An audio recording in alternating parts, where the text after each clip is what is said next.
हुकूमत और की ख्वाहिश और प्राइम मिनिस्टर की काविश ये है कि हमें 2.6 पूरा ही मिल जाए जो इस प्रोग्राम का रिमेनिंग है। 1.2 तो हमें मिलना है, लेकिन शहबाज शरीफ साहब बहुत ज़बरदस्त नेगोशिएटर हैं और उनकी बड़ी कन्विंसिंग पावर है और इस मामले के अंदर तो उनका जवाब नहीं है। तो परहैप्स पाकिस्तान की कोशिश ये है कि 2.6 बिलियन मिल जाए। शब्बर साहब अब आप बताइएगा, IMF को हमने राम कर लिया, तकरीबन उनके तमाम मुतालबात मान लिए, लेकिन उसकी कीमत जो है वो पाकिस्तान की टैक्स पाबंद आबादी दे रही है, पाकिस्तान के टैक्स पाबंद शहरी, और वो ख़ास तौर पे शहरी जो बेचारे मुलाजमत पेशा हैं वो इसकी कीमत अदा कर रहे हैं। पाकिस्तान का वो कारोबार जो कि बड़ी दिलजमी से अपना टैक्स देता है, टैक्स पाबंद है, वो अदा कर रहा है। पाकिस्तान का वो कारोबार, पाकिस्तान की वो मुतमव्विल शख्सियात जो हर महीने करोड़ों अरबों रुपयों के मुनाफे कमाते हैं, एक रत्ती टैक्स नहीं देते, उसके करीब से भी हुकूमत ने गुजरना गवारा नहीं किया। ये क्या माइंड सेट है?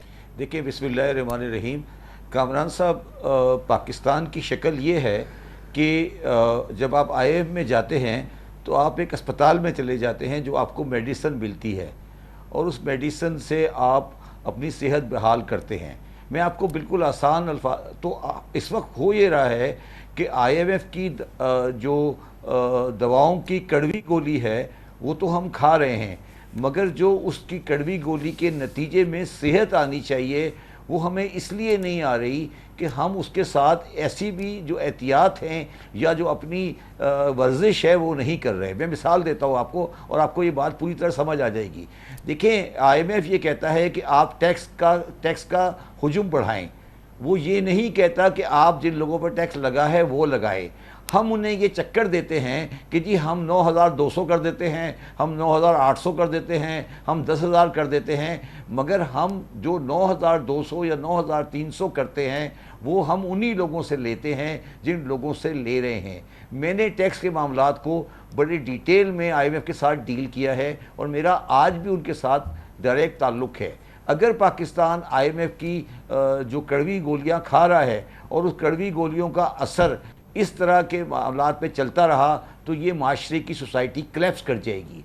9,400 रुपये आप उन 400 बिलियन रुपीस आपने एक धेले का टैक्स की एक्सपेंशन का कोई स्टेप नहीं लिया है, तो टेक्निकली आपने IMF को गलत इंडिकेशन ये दी है कि हमने टैक्स बढ़ा लिया। आपने टैक्स बढ़ाया है मगर उन्हीं तबक़ात पे टैक्स बढ़ाया है जिन तबक़ात पे ऑलरेडी टैक्स लगा रहा था। वो ये कह रहे थे कि आप टैक्स बढ़ाएं उन लोगों पर जिन पे आपने टैक्स नहीं लगाया हुआ। तो ये जो बुनियादी बात आप बिल्कुल सही कर रहे हैं कि IMF पाकिस्तान के किसी मसले का हल नहीं है, उनके इलाज सही हैं, मगर हमारा जो उस इलाज को इस्तेमाल करने का तरीका है वो गलत है और ये बात हमें समझ नहीं आ रही और हम समझना नहीं चाहते हैं।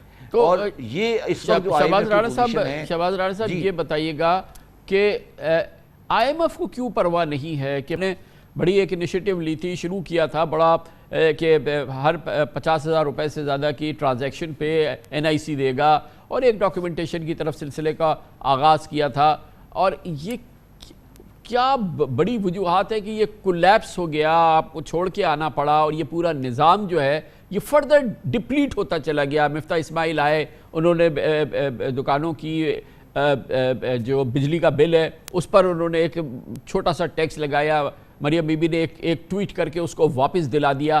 तो ये क्या प्रेशर्स है, ये क्या चीज़ें हैं जो पाकिस्तान में डॉक्यूमेंटेड इकॉनमी को बिल्कुल जो है वो बुलडोज कर रहे हैं?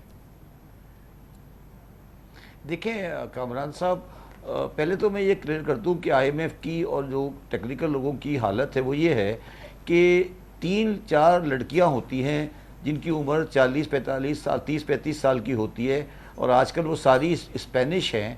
वो बैठकर FBR में 5 दिन बैठ के, जिन्होंने पाकिस्तान की किसी मार्केट को नहीं देखा होता, वो जाकर हमारे बजट को डिस्कस कर रही होती हैं और जो उन बेचारियों को समझ आ रहा होता है उसके बेसिस पर हम ये कर रहे होते हैं।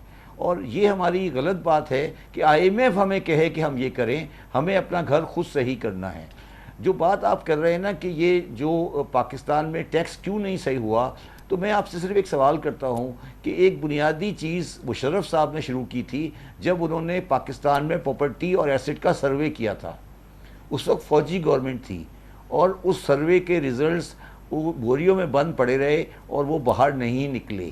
تو میں آپ کو بالکل یہ واضح الفاظ میں کہنا چاہتا ہوں کہ پاکستان کی فوجی گورنمنٹ ہو یا پاکستان کی ڈیموکریٹک گورنمنٹ ہو، اس کے اندر کچھ گروپوں کو ٹیک آن کرنے کی طاقت ہی نہیں ہے، جن میں ایگریکلچرسٹ ہیں، جن کے اندر یہ آڑتی ہیں، جن کے اندر یہ دکاندار ہیں، کیونکہ ان کے پاس شٹر پاور ہے. اور یہ شٹر پاور کی بنیاد کے اوپر اتنا بڑا سوسائٹی میں کیوس کریٹ کر دیتے ہیں کہ گورنمنٹس جو ہوتی ہیں وہ ان کے سامنے گھٹنے ٹیک دیتی ہیں. تیسری چیز جو آپ لوگ بالکل اگنور کرتے ہیں، وہ یہ اگنور کرتے ہیں کہ پاکستان میں ایک ڈاکومنٹڈ انڈاکومنٹڈ اکنامی ہے. ڈاکومنٹڈ اکنامی کو میں اس کو کہتا ہوں کہ پاکستان میں 5 کروڑ کے قریب بینک اکاؤنٹس ہیں اور پاکستان میں 30 لاکھ سے اوپر انڈسٹریل اینڈ کمرشل کنیکشن ہے گیسز کے، اور سیل ٹیکس رجسٹرڈ پرسن صرف 1 لاکھ روپے ہیں. جب میں سوئی گیس جو استعمال کر رہا ہے، اس استعمال کرنے والے جو کہ انڈسٹریل کنزیومر ہے، اس کو سیل ٹیکس میں رجسٹر نہیں کر سکتا، تو کامران صاحب مجھے یہ بتائیے کہ آپ کون سی ڈاکومنٹیشن، کون سی ایکسپینشن آف ٹیکس بیس کی بات کر رہے ہیں؟ میں آپ کو پھر یہ کہہ رہا ہوں کہ ہم ڈبل جی پارٹی میں پھنس گئے ہیں. ہم آئی ایم ایف کے ساری وہ مطالبات پورے کرتے جا رہے ہیں جو وہ کہتے جا رہے ہیں.